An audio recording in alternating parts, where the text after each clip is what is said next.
ತುಂಬ ಕ್ಲೈಂಟ್ಸ್ ನಮ್ಮನ್ನ ಏನು ಕೇಳ್ತಾರೆ ಅಂದರೆ, ಯಾಕೆ ನೀವು ಎಸ್ ಬಿ ಸಿ ಮಾಡಿಸ್ದೆ ರೇಟೇ ಕೊಡಲ್ಲ, ಎಸ್ ಬಿ ಸಿ ಮಾಡಿಸ್ದೆ ಒಂದು ರೇಟ್ ಹೇಳಲ್ಲ, ಎಷ್ಟೋ ಕಡೆ ಜಸ್ಟ್ ಒಂದು ಸ್ಕ್ವೇರ್ ಫೀಟ್ ಇಷ್ಟು ಅಂತ ಹೇಳಿಬಿಡ್ತಾರೆ, ಬಟ್ ನೀವು ಯಾಕೆ ಎಸ್ ಬಿ ಸಿ ಮಾಡಿಸ್ಬೇಕು, ಫೌಂಡೇಶನ್ ಡ್ರಾಯಿಂಗ್ ಮಾಡಬೇಕು ಅಂತ ಹೇಳ್ತೀರಾ ಅಂತಾರೆ. ಸೊ ಈ ಸೈಟ್ ಒಂದು ಎಕ್ಸಾಂಪಲ್ ತೊಗೋಣ. ಇದು ನಮ್ಮದೊಂದು ಆನ್ಗೋಯಿಂಗ್ ಸೈಟ್.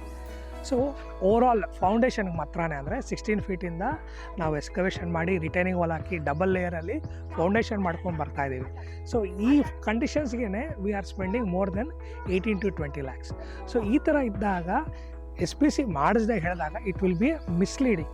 ಅಂದರೆ ಒಂದು ಫೌಂಡೇಶನ್ನ ತೊಗೊಳ್ದೆ, ಪಿಕ್ಚರ್ ತೊಗೊಳ್ದೆ ಏನಿದೆ, ಏನು ಹಿಂಗೆ ಫೌಂಡೇಶನ್ ಬರುತ್ತೆ ಡಿಸೈನ್ ಮಾಡಿದೆ ರೇಟ್ ಹೇಳೋದು ತುಂಬ ಮಿಸ್ಲೀಡಿಂಗ್ ಆಗುತ್ತೆ.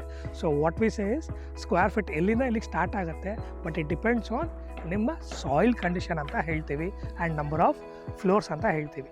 ಸೊ ಮೇಕ್ ಶ್ಯೂರ್ ಎಲ್ಲೇ ನೀವು ರೇಟ್ ಇಸ್ಕೊಳ್ಳಿ, but this point has to be covered. ಇಲ್ಲ ಅಂದರೆ ನಿಮಗೊಂದು ಸಡನ್ನಾಗೆ ಅನ್ಎಕ್ಸ್ಪೆಕ್ಟೆಡ್ ಸಸ್ಪೆನ್ಸ್ ಥರ ಅದು ಆಮೇಲೆ ಕಾಡುತ್ತೆ.